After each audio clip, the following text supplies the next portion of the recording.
Donc bonjour, merci d'être venu. Alors je vais vous présenter comment uniformiser vos postes de développement avec Fig. Alors pas avec Fig, parce que Fig c'est déprécié maintenant, c'est Docker Compose. En fait, la société qui faisait Fig, Orchard, a été rachetée par Docker, la société Docker, et ils ont renommé Fig en Docker Compose. C'est la même chose, vous inquiétez pas, il n'y a pas d'arnaque. Et donc voilà. Et vous allez sur le site de Fig, vous allez voir, il y a un gros encart déprécié, utilisez Docker Compose. Alors, je m'appelle Étienne Peignot. Vous pouvez me suivre sur Twitter à @Étienne Peignot. Je suis architecte Java chez Equino. Et vous pouvez suivre l'actualité des Equino à @EquinoExpert. Pour le hashtag, c'est /Docker Compose. Et voilà. Alors, ce qu'on va voir. Donc, déjà, je vais faire une petite présentation de Docker Compose. Comment ça fonctionne et comment ça vient se mettre au-dessus de Docker. Et ensuite, on va avoir deux exemples d'utilisation, donc plutôt comment on l'utilise. Pour du déploiement de dépendances sur le poste de développeur, en gros, vous avez besoin d'une base de données, d'un RabbitMQ, d'un Elasticsearch. Tout le monde a besoin de ça, comment on va pouvoir mettre ça rapidement et les déployer rapidement sur tous les postes. Et le deuxième exemple sera déployer une application et ses dépendances. Donc là, on va plutôt voir une application avec une base de données et comment on peut facilement mettre tout ça en place. Alors, l'objectif, c'est d'accélérer et unifier l'installation du poste développeur. Donc il y a deux objectifs. La première, c'est accélérer, c'est-à-dire quand votre développeur arrive dans votre projet, vous avez envie que tout ça s'installe très rapidement, qu'il ne passe pas une demi-journée à installer son poste, qu'il ait tout ce qu'il a besoin pour travailler. Et unifier, c'est que en fait, vous avez plein de développeurs qui ont des distribs différents, et donc vous avez envie que l'installation ce soit la même, que vous n'avez pas un process à suivre ou dans lequel il peut y avoir des erreurs. Comment automatiser un peu tout ça. Donc Docker Compose. Alors, Docker Compose, c'est une surcouche à Docker qui va permettre d'orchestrer plusieurs conteneurs. Donc quand Docker démarre, il permet de démarrer des conteneurs. Vous faites Docker Run, ça démarre une image, une deuxième image, etc. Docker Compose, il va vous en démarrer plusieurs ensemble et il va s'occuper de toute la configuration, comment vous lui aurez décrit dans un fichier, on va voir ça après. Et ensuite, il va s'occuper de faire les liens entre les conteneurs. Donc la configuration, ça se fait dans un fichier qui s'appelle docker-compose.yaml. Donc c'est du YAML.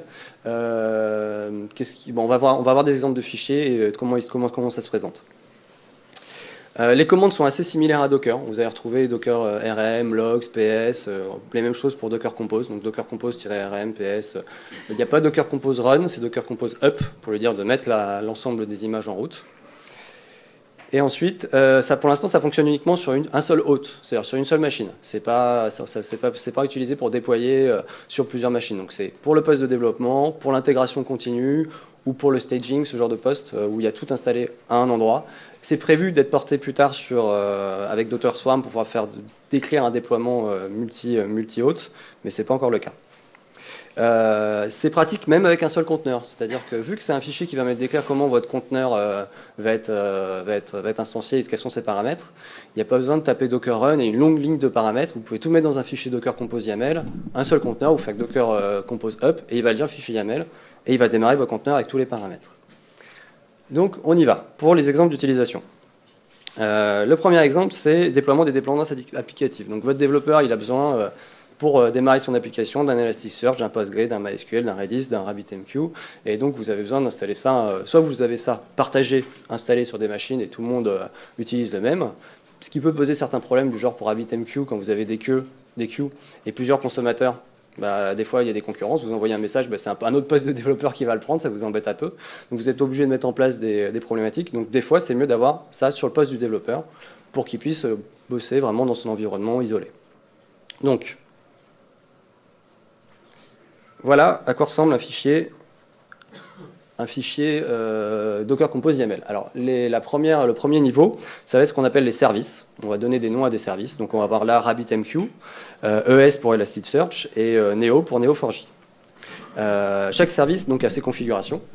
Le premier, ça va être l'image. C'est-à-dire quelle image on va utiliser sur Docker Hub pour faire fonctionner les services.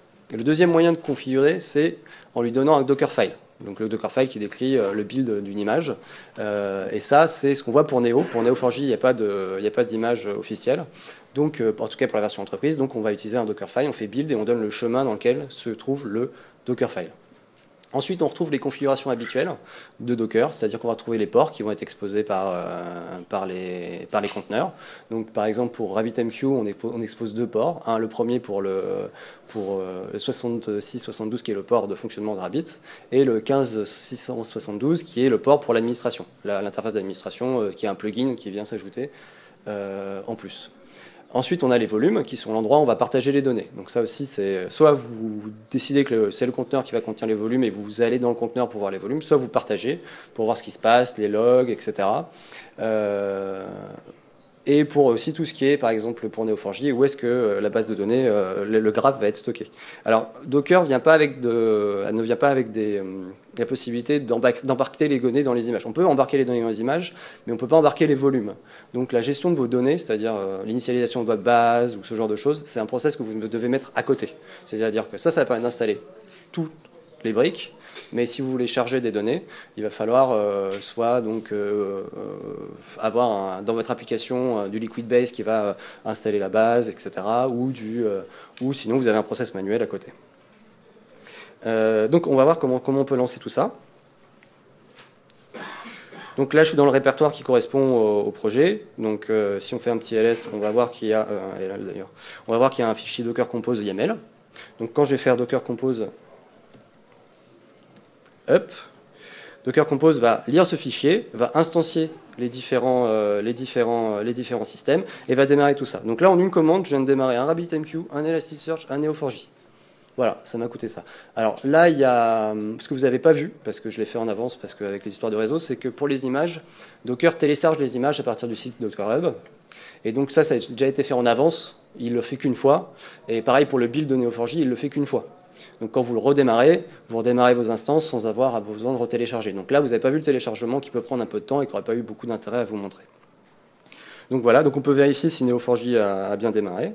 Donc on va sur l'URL. Là, on voit que j'ai bien Neo4j sur mon poste. Donc ce qu'il faut comprendre, c'est que moi, j'ai rien installé sur ma machine. Tout est dans des conteneurs Docker. Tout est disponible et j'ai juste eu besoin d'avoir Docker Compose installé et faire Docker Up. Donc vraiment le process d'installation de mon poste, il est hyper rapide et hyper reproductible. Les gens, ils n'ont pas vraiment de problème. Je parle vraiment sur Linux. Après, sur Mac, il faut passer. Il y a différents types d'installation pour Docker. Donc ça, il faudra voir en fonction des machines que vous utilisez. Voilà. Maintenant, on va s'attarder un peu au fichier Dockerfile. Alors, comme je vous ai dit, il y a les images. Là, pour RabbitMQ et Elasticsearch, on utilise des images officielles. Pour Neo4j, j'ai créé moi-même mon Dockerfile que j'ai placé dans le répertoire compose/Neo4j. Et donc ce Dockerfile, c'est un Dockerfile tout simple, je ne sais pas si vous avez l'habitude d'en lire, dans lequel je dis, voilà, installe-moi Neo4j, tu le télécharges, tu l'installes, tu me partages les dossiers, etc. Donc, vraiment deux moyens de configurer vos applications. Soit vous mettez un Dockerfile que vous avez lui-même va s'occuper d'installer les dépendances, soit vous utilisez les images officielles.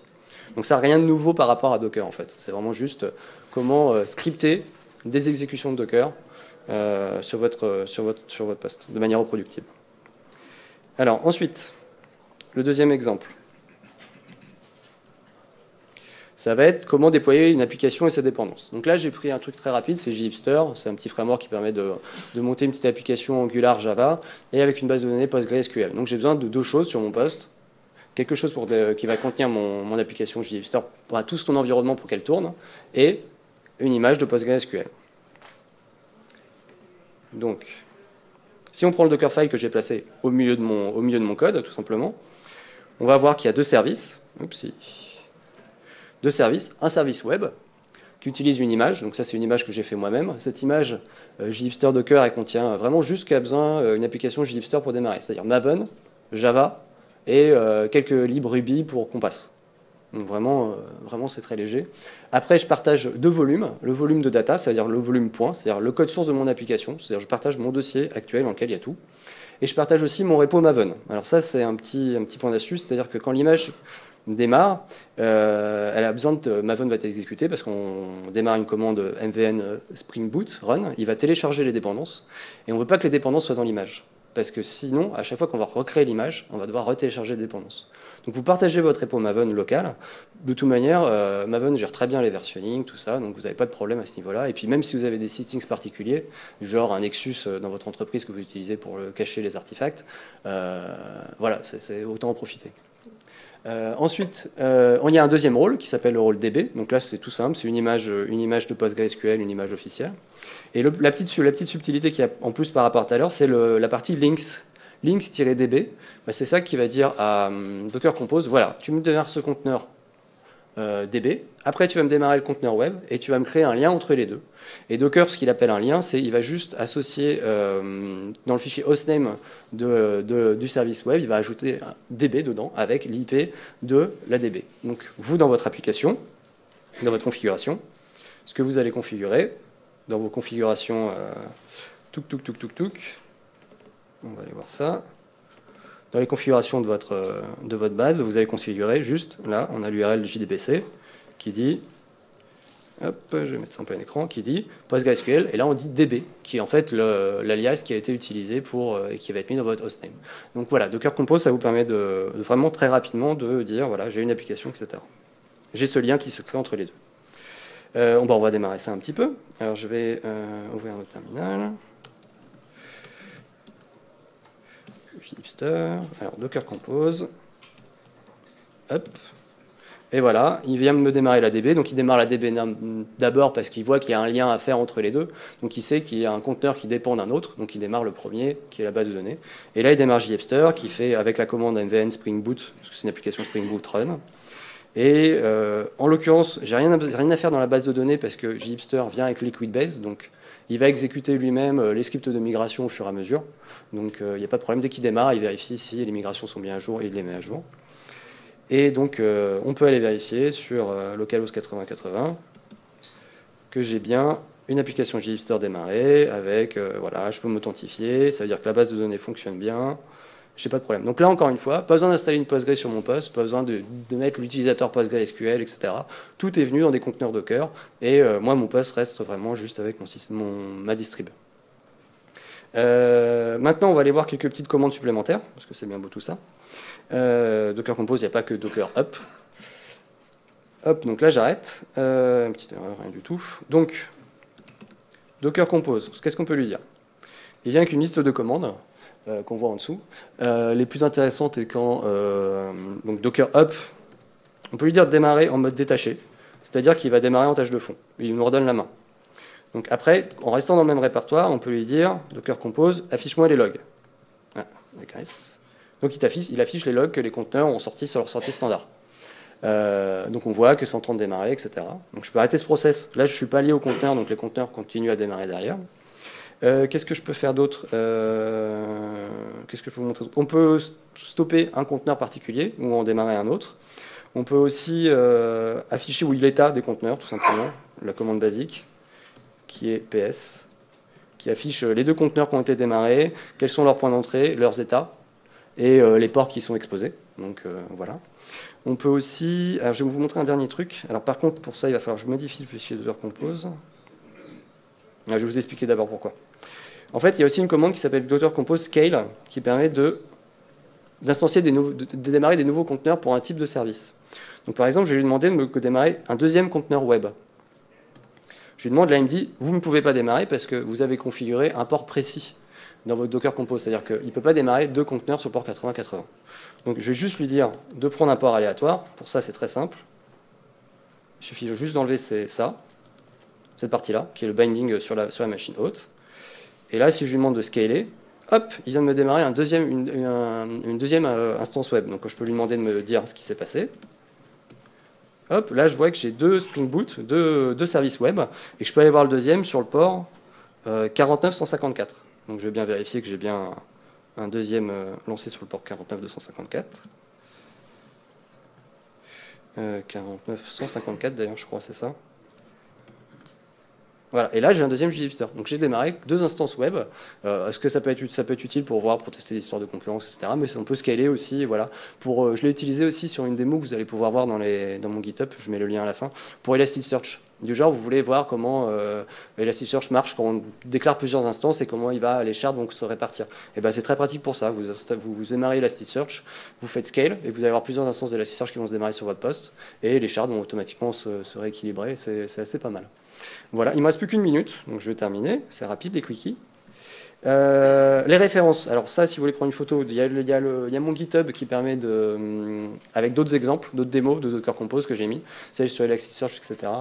Il y a les liens vers Docker Compose, et puis après les liens des différentes librairies, librairies de systèmes, applications, dépendances que j'ai utilisées pour cette petite présentation rapide. Voilà. Et donc, je vais revenir sur ce slide dans 2 secondes, je veux juste faire la conclusion. Donc il faut voir que ça aide à vraiment avoir des postes qui vont être très rapides à installer, parce que vous avez vu, j'ai fait Docker Compose Up, j'ai rien eu d'autre à faire, et j'avais Elasticsearch, tout ça installé. C'est des commandes similaires à Docker, donc si vous faites du Docker, passer à Docker Compose, c'est cadeau. Vraiment, il y a rien de plus, c'est juste un fichier de configuration. Ça marche que sur une seule machine, et ça ne prend pas en compte le chargement de données, ça c'est un process que vous devez faire à côté. Voilà, et je reviens sur le slide de référence. Bon, bah, j'espère que ça vous a plu.